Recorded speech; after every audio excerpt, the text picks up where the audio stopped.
For the second straight game, the Utah Jazz come through in the clutch. This time, they do it 114-112. Keyonte, Simone, others all shine. Ron Boone, and I have it next on Postcast. Big screen comes across. Big logo goes, wow. Sound effects in the background. Shh, none of those are available tonight. It is Postcast. I'm David Locke along with Ron Boone. Thanks very much for tuning in. Jazz fans, that's got to be a fun night for you with 70 nights here. Ron just got back from doing the Altcast on the Jazz Plus. The Jazz win it 114-112. I am so glad you were here because what I suddenly realized and why it's so great to have you here and why I go back and rewatch every game, I have no idea what happened. I literally think Simone must have hit a three and Keyonte hit a shot. And, they missed a few plays, and their offense isn't good late. And thank goodness you're back. I literally thought I was doing the show by myself. And I was like, I don't actually know what happens after these games. So, Ron, what happened? I did see Simone make a three. Now, we wasn't watching everything that was going on the floor, but I did see some scrambles for the basketball. I did see Simone knock down the three. I did see a very important play out there with Zion driving to the basket. Kessler comes over and forces Zion to pass the basketball out. And I think it was to Ingram who ended up missing a shot. Then it was a scramble for the basket. I thought that was one of the key plays there because Zion is so good going to his left. And he didn't try to power his way to the basket because Kessler was there. Part of the reason I'm a little tongue-in-cheek about how random this is, part of the reason is the Jazz were up 114-117 with 2:42 left. They didn't score again. And they run it 114-112. So a little bit of why it's what just happened is Keyonte's big shot, his game winner, is with 2:42 left. And Simone's big shot is with 3:17 left. Those are the last two field goals of the night for the Jazz. The Jazz come up empty with on their final 5 possessions. But the Pelicans really, the impressive thing the Jazz did, I thought, was, we talked about it on the broadcast, you weren't with me, geeky numbers you missed out on, Ron. So the Pelicans came in 27 in the league offensively in the clutch with an 88 offensive rating. And they only got 2 guys to shoot, Zion and Ingram. And what the Jazz did is Zion did not take a shot. Zion came back in the 4:19 mark, he never took a shot. And they definitely go to Brandon Ingram, but they also got Marshall was forced to make a shot. Jones was able to force him to make a shot. Then Jones tried again and missed. And then Marshall missed late, and Ingram missed the 21-footer at the end on their final play. Even Brandon Ingram only took 1 shot in the final 2:21. He went 1 of 3. Really unfair. He went 2 of 4 in the final 3:30, 2 of 5 in the final 4 minutes. So the Jazz did a really nice job kind of for the second straight night, winning this game a little bit on the defensive end as much as they wanted on the offensive end. Yeah, you look at what these guys like to do. Ingram was averaging about 17, 18 shots a ball game, and so is Zion. And I think they were looking for the most part right on their average as far as attempts per game. Ingram with 22 attempts. But it's the type of shots that you allow them to get. And I'm not sure what really happened a lot in the fourth quarter with Zion. Was he able to get to the basket and score in the paint or anything like that? But the Jazz defense, like I said, that last possession really made a big difference of whether or not this ball is going to go into overtime or lose it for 3 points. The defense of numbers tonight aren't great because the third quarter was such a disaster defensively for both teams with a million free throws taken and everything else. But in the fourth quarter, the Jazz hold the Pelicans to 24 points, which for a team that was allowing 30 with some regularity every night, that's pretty darn good by the Jazz tonight, and hold them, down in that regard late in the ball game. This has looked like a different team the last 2 nights. They came in here as low as you could go, and they look like a different team last night. What did you see that's different about this team the last 2 nights? How many assists? 31.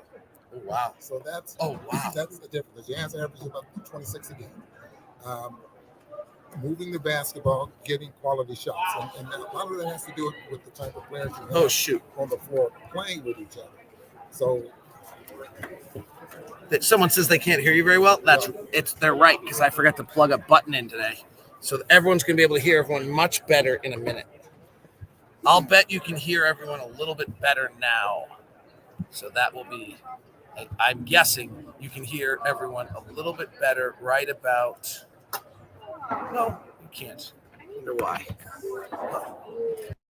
Now you can hear everyone a little bit better now. Apologize for that. Thank you very much to Car Wash Channel or Ma La, who let us know that. I think you should be able to hear everyone much better at this point. Sorry about that. Go ahead, Ron. Sorry to finish that comment. So the difference is the type of guys you have out on the floor now that are tied together as far as the offense is concerned, and that's really making a big difference as far as the quality of shots that teams are getting. Now, Jordan Clarkson comes back, and he didn't really shoot the basketball that well, 4 for 16, but he had 10 assists. And that really makes a big difference there as well, because if he's handling the basketball and he plays with the ball with that group in his hands more so than anyone, but still found the open man, Kessler, was the beneficiary of a lot of that. We talked with Jazz assistant coach Scott Morrison the other day before the game about Keyonte and what the kind of next steps for him are. His growth has been obvious. His numbers have been bad. And so what did he have to do? And one of the things he talked about was turning the corner and getting downhill more. What I thought was interesting about this game is he did it a lot more tonight than he did the other night. I wonder if film watching and some of those kind of things allowed him to be able to have, understand where he could get downhill in this game and be more active defensively. And I thought that, it's an interesting thing for him to play a team twice in a row like this. Absolutely. It really makes a big difference. You hear coaches all the time talking about, okay, after a ball game, well, we'll watch film. Film makes a big difference because it tells a story. And it also will correct a lot of things as far as defensively and offensively, what you're doing out there on the floor. And so now when I see that again, I know how to respond to it. And you get to the point where you respond to it enough, now it becomes muscle memory and you're reacting to situations. For those of you listening to this non-live, you're going to get kind of a jump cut because we had an audio problem early. So just to review, Jazz win at 114-112. The Jazz do not score. They lead at 114-107, and they do not score for the final 2:30 of the game. 2:42. Keyonte hits a three with 2:42 left. A big shot that gives the Jazz the 7-point lead. They actually don't score the rest of the way. They hold off, forcing the ball out of Ingram's hands, out of Zion's hands. Zion doesn't take a shot in the final 4 minutes. Fontechhio hit a monster three at the 3:17 mark to put the Jazz up 111-105, and they were able to hold on to win this one. They had some dagger shots to put it away. It didn't happen. It went all the way down to the wire where Zion drove, kicked it back out to Ingram. I think that was a set play because Ingram was supposed to be coming downhill at that point. Got him into a miss. Good defense by the Jazz, and then loose ball scramble for the rebound. And the Jazz win at 114-112. Jazz have won 2 in a row. I mean, the crazy thing is the Pelicans came in here having won 5 of 6. They'd won the 5 games by 77 points. The teams they had beat were Dallas, Denver, Sacramento twice, and the Clippers. I mean, they came in here rolling, and they got to be shook right now that they just lost 2 games to the Utah Jazz, 2 close games to the Utah Jazz. Exactly. And just think about what the Jazz did tonight. Now, we're talking offense here, but defensively, they had some pretty good stops here. But the Pelicans ended up shooting 50% from the field. Jazz only 42. So usually if you shoot 42% from the field, you should lose the basketball game. You shouldn't win it. But it's the 3-point shooting tonight that really made the big difference. They got up 48. They averaged 40 attempts a ball game. They got made 17. I think they averaged somewhere around 15 makes a ball game. So that was the separator between winning this basketball game tonight and losing it. Pelicans have a bad math problem when they're taking 26 fewer threes than their opponent on the night. And that's what they do. They take like the second or third fewest threes, and they allow the second or third most threes in the league. And they do a really good job defending the threes, but that's just not going to last forever. They're getting lucky right now. That's a bad math problem for them. All right, Yerk, Saban, and Fontechhio into the starting lineup the last 2. What has their impact been? And then again, there it is again. The group that they have them, it's not so much the starting lineup, but if that group was coming off the bench and playing together, then you'll probably see the same thing. Because I think now that the combination of players that they have out there on the floor is really making a big difference, especially starting the ball game. They still got to put Lauri Markkanen back on the floor sometime. Yeah, he's got to come back on the floor. I mean, how many block shots did he have tonight? But just the Walker Kessler, you're saying. Yeah. I'm saying Lauri Markkanen still comes back to eat 35 minutes. I mean, we still have a minute. Like, these guys are earning time, and it's going to be tough. But let's go to Walker for a second.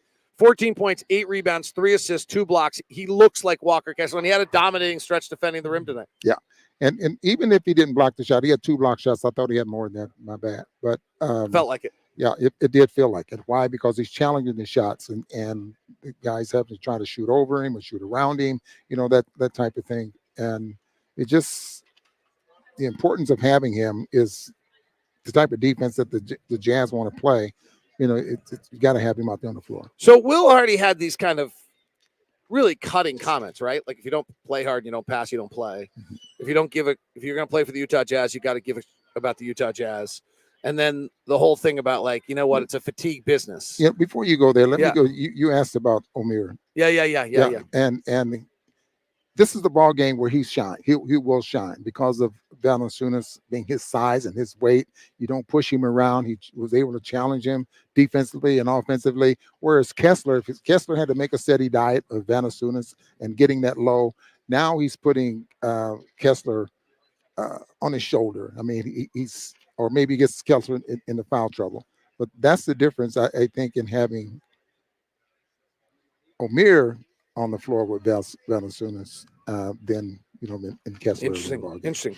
So all right, so great. So now we go back to the question I just asked. Yeah. What was the impact of those comments? What did Will Hardy do with this team, maybe to establish a culture and an acceptable manner of play here in the last two nights? I won't even go to the floor. Just go by his words. You think players don't hear those things? Yeah. So that his words of what he's saying is that we're going to pass the basketball. We're going to try to run an offense that we work on over and over and over in practice. And then when we get in the game, we don't play it. You don't pass, then it's going to be some consequence. And you think it was hurt? Oh, absolutely it's hurt. I mean, I'm sure he told him that. If he didn't, he's got friends that were listening and that told him that. Yeah. So. And how do you think he uses Yurtseven and Fontechhio going forward?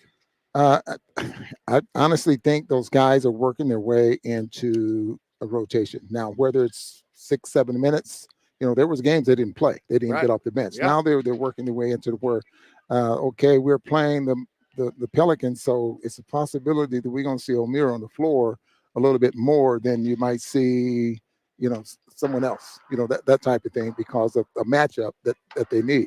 Fontechhio, I believe that going forward, his minutes are going to increase. I think he may have earned more minutes defensively in the last two games than he did offensively. Like what he did defending Brandon Ingram and competing, like Will Hardy literally said in the press conference, I want to see what he can do against Brandon Ingram. I thought he did about as well a job as you could do against Brandon Ingram. Yeah, just think about that. The number of players that Ingram just lights up, he gets where he wants out there on the floor.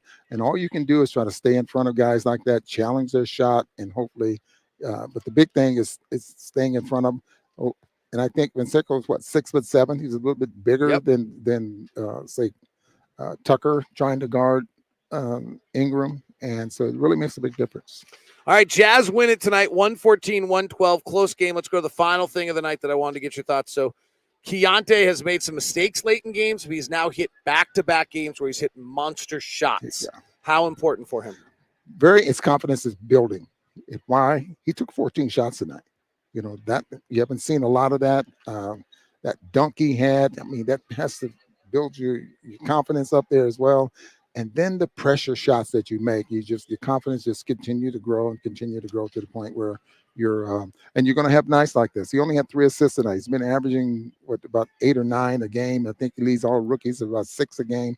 And so but he ended up getting 14 shots and made 6 of them. So things kind of changed. And it was Jordan Clarkson's night, distribute the basketball. 10 assists for Jordan tonight. Mm-hmm. Well, the Jazz had the night fever. All right. What kind of fever? Saturday night fever? Saturday night fever. Just the night fever. All right. 70s night was fun. Hope everyone had a nice night. Thank you all for tuning in and joining us on Postcast. On behalf of Ron, I'm David. Start the game. Huh? Start again. Oh, stars. Lacey stars. Lacey did the whole chart for us. Yeah. Lacey, we met Lacey tonight. We've met Lacey before. But, not the easiest stars to give out, actually. It's really not. Pretty well balanced outing.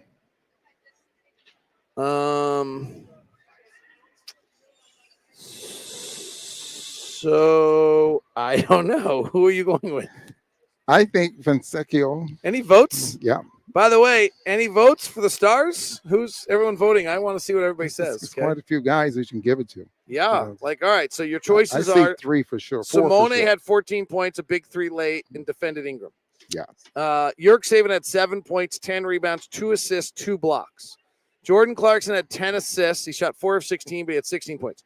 Keyonte had a career-high 19 points to go with 5 rebounds, 3 assists, 2 steals, and a monster dunk, but that doesn't actually count for more. It just still counts as 2.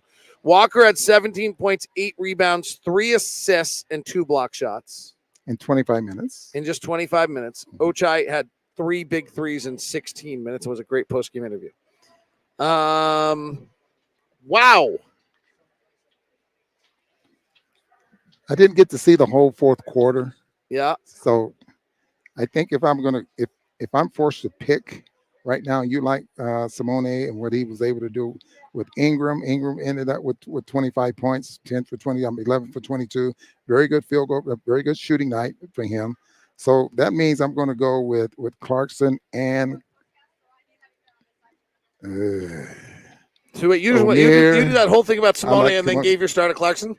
That was like such a curveball. I know that was a curveball. Such a curveball. Wow. Because he did play well, but Ingram his numbers are very, very good there as well. He did play well, but his numbers are very, very good. And Clarkson and George in the backcourt, excellent. Kessler, O'Meara. What did Lacey pick? I don't know. You know what Ma Law just came up with? That Taylor Horton-Tucker and Jordan Clarkson combined for 17 assists and 1 turnover. I might give them both my stars just for that combo. Tucker. Because the two of them were more likely to have 17 turnovers and 1 assist last week than 17 assists and 1 turnover. Well, I'm going to take the backcourt. So you went Jordan Clarkson, Keyonte George? Yes. I'll just agree with you. Yeah. It's a good approach for me generally to follow. Yeah. Okay. He's Ron Boone. I'm David Locke. Those were our stars. Thanks very much for tuning in. For those of you on the live show, apologize for the audio issue early. For those on the rest of it, I should have taken care of it. Have a great night. Thanks for tuning in. I'll be with you for Locked On Jazz tomorrow. We'll be with you in Memphis for Jazz and the Grizz coming up on Wednesday. Have a good one.